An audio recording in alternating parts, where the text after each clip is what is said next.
Salut Xavier! Eh bien, salut Guilain, bonjour à tous. Alors là, on démarre une nouvelle série sur les petites indispensables, incontournables, inévitables et pas forcément si communes espèces du potager. Alors, je vous présente une de mes favorites quand même. Regarde comme elle est belle. Ça, c'est Chenopodium giganteum, qu'on appelle aussi le kénopode géant. Euh, il y a bien longtemps, on l'appelait Ansérine amarante, on l'appelle aussi Chénopodia magenta. Donc c'est une Chénopodiacée annuelle. Chénopodiacée, ça veut dire pas de doigts. Et en fait, quand on regarde, effectivement, les feuilles des chénopodes rappellent un peu ces pas de doigts. Donc, plante absolument sublime, et on va s'apercevoir que le plus difficile avec le kénopode géant, c'est pas de le cultiver, c'est d'essayer de le maintenir un peu parce qu'il a quand même pas mal d'ambition. Alors, les kénopodes, on les connaît bien, on a tous le kénopode blanc hein, dans notre potager. Donc lui, c'est vraiment un cousin proche qui est a priori originaire d'Asie, contrefort de l'Himalaya, etc.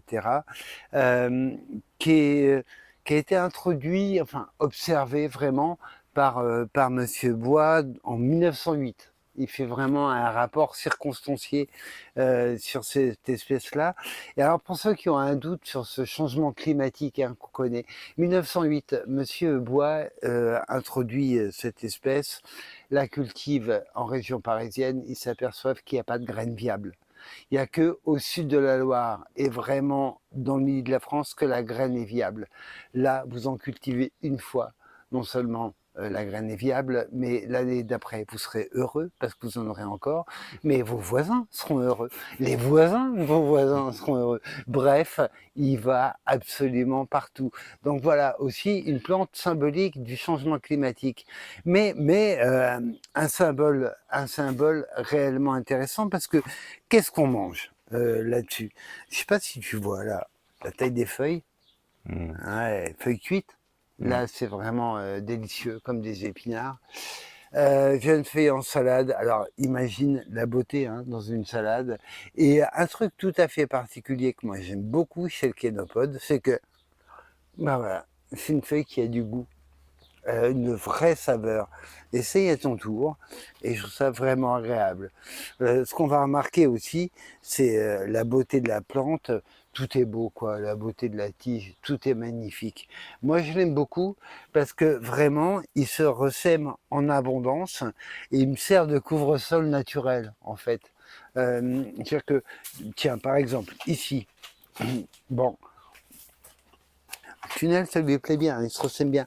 Et voilà, il est Ah pas, ouais, ah bah il est pas discret, hein, on le reconnaît tout de suite. avec son Donc petit blush rose. bah ouais quand même. Et donc bah s'il gêne, il n'y a que ça à faire.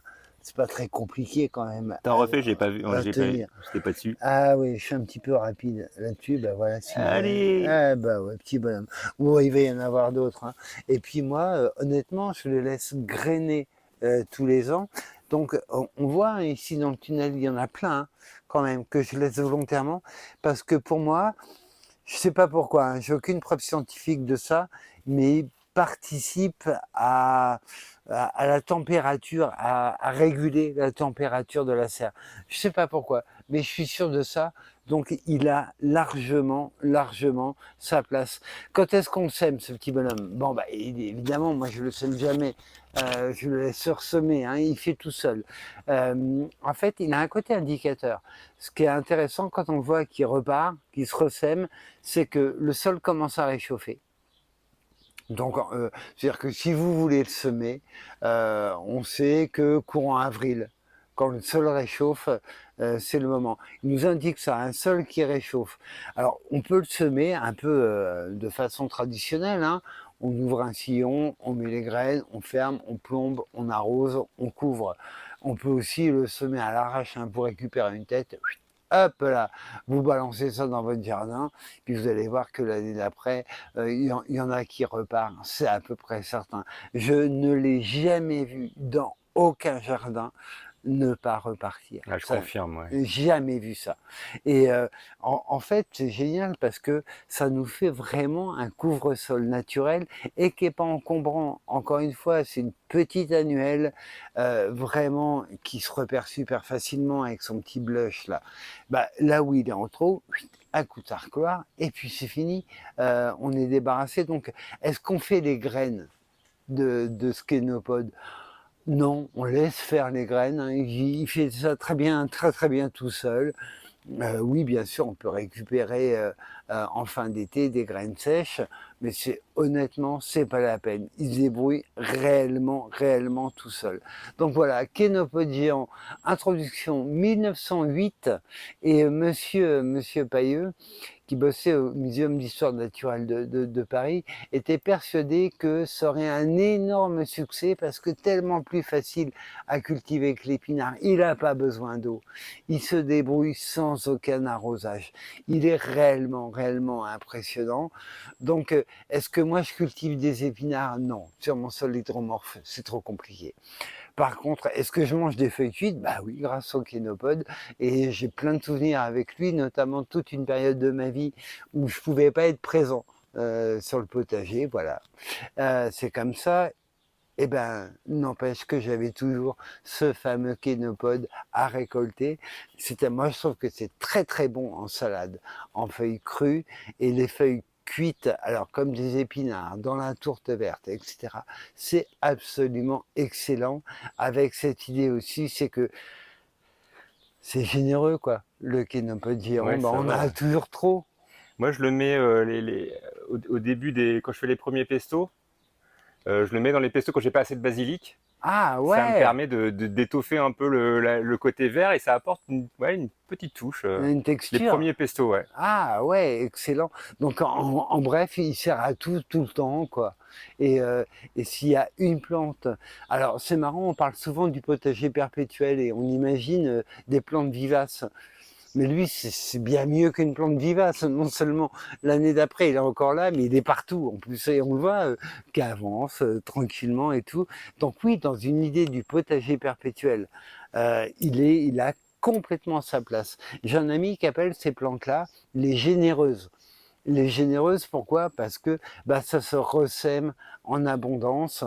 Encore une fois, c'est une bonne nouvelle. Et tu l'as découvert comment, toi, le Alors, kénopode géant? moi, je l'ai découvert, oh, il y a bien longtemps, grâce à Jean-Luc Musel, qui est hélas est décédé maintenant, et qui était un collectionneur belge de légumes, qui m'a envoyé de la graine à la fin des années 90.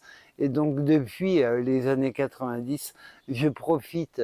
C'est toujours une petite pensée pour Jean-Luc, hein, mais je profite de la présence de ce kénopode qui est absolument, absolument magnifique. Et d'ailleurs, qui a cette particularité, théoriquement, il est censé s'hybrider naturellement avec les kénopodes blancs. Et non, non, non, il reste vraiment dans le type variétal du kénopode.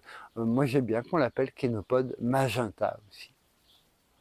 Eh ben, merci beaucoup, Xavier, Et, alors, et à très bientôt. et ben, c'est avec plaisir et surtout faites-vous plaisir avec Faites pousser du kénopode géant. lui. Ouais.